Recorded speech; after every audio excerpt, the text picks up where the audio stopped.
Hello and welcome to our channel. Today's video is totally different from our previous ones. For this is a story of a college girl who needed a part-time job so as to cope with her life and studies. Buckle up, prepare a cup of coffee or popcorn, and let's begin.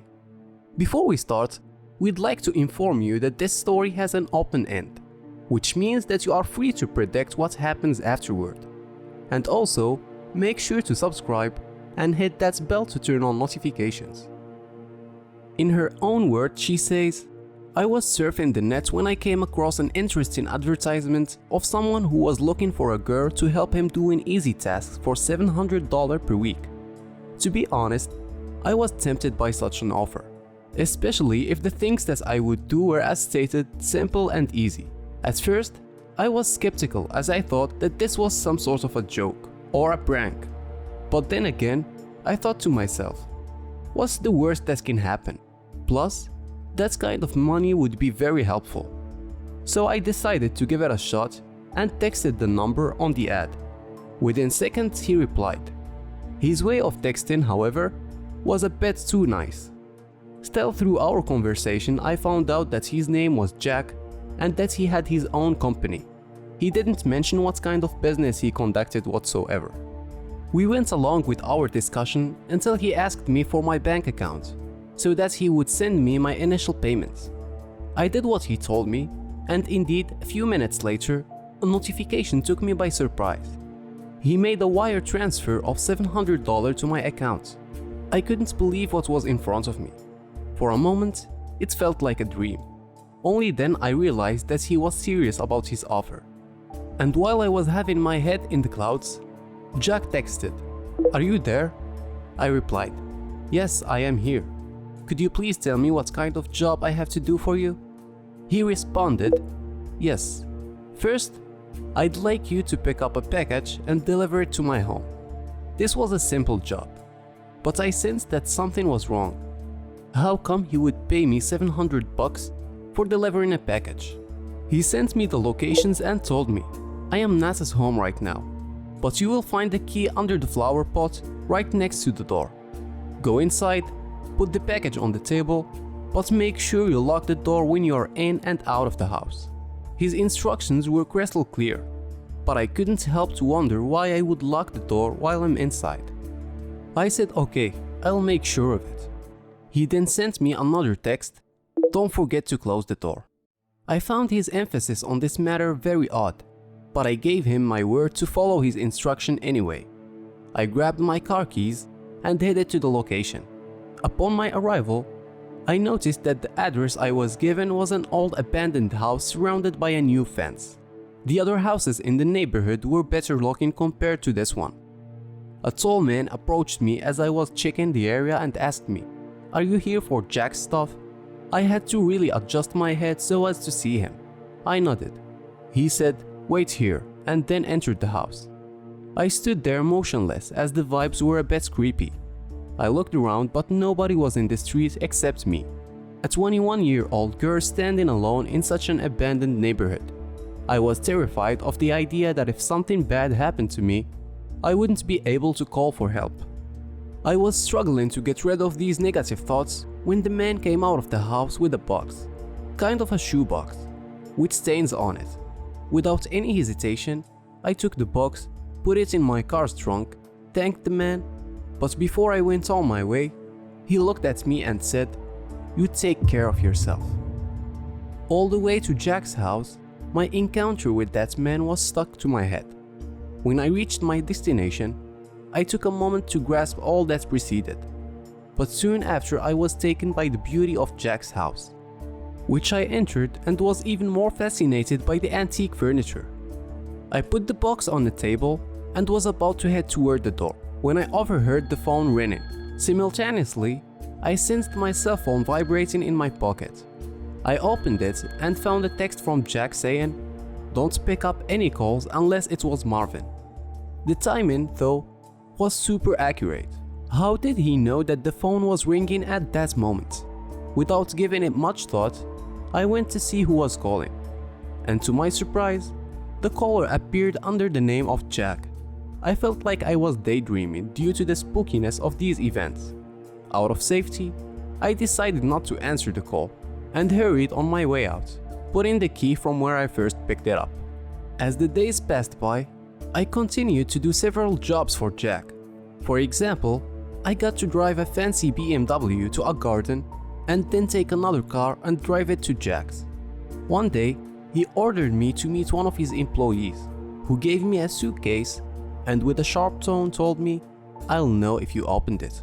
I was supposed to deliver it to that spooky abandoned house. As a matter of fact, most of Jack's tasks were related to that house. And honestly, I don't know if it was related to his company, but for what it's worth, the place was suspicious. Day by day, Jack's demands grew odder and stranger.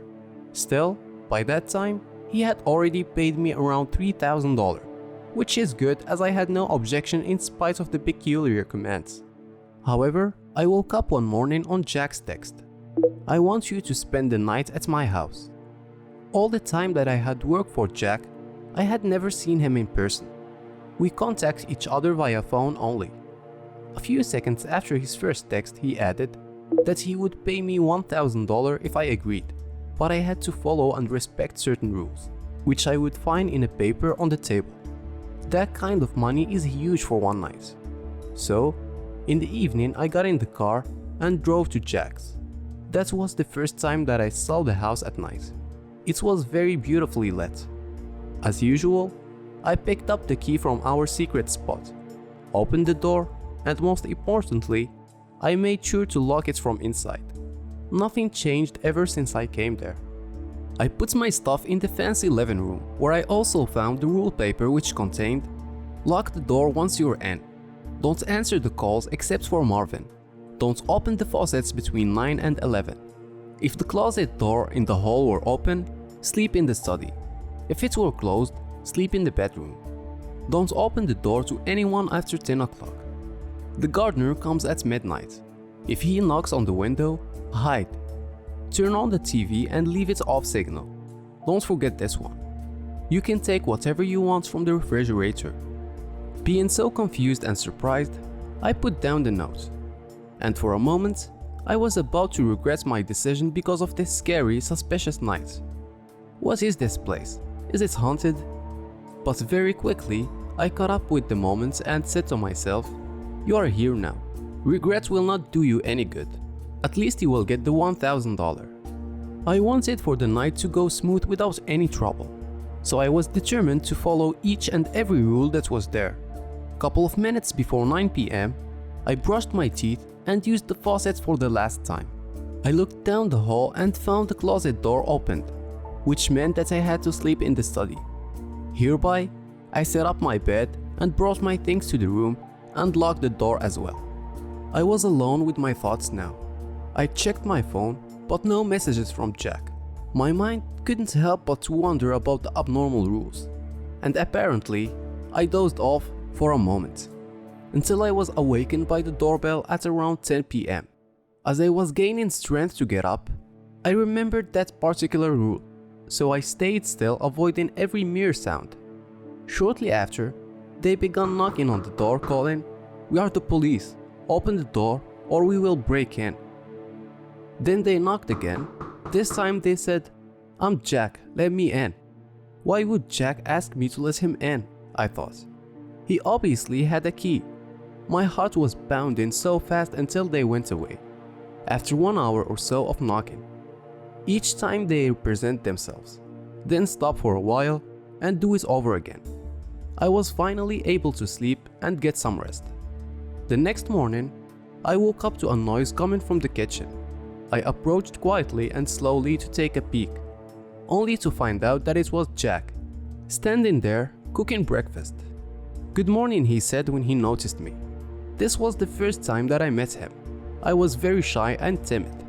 While we were eating some eggs over breakfast, he asked me about last night. "It was good," I said.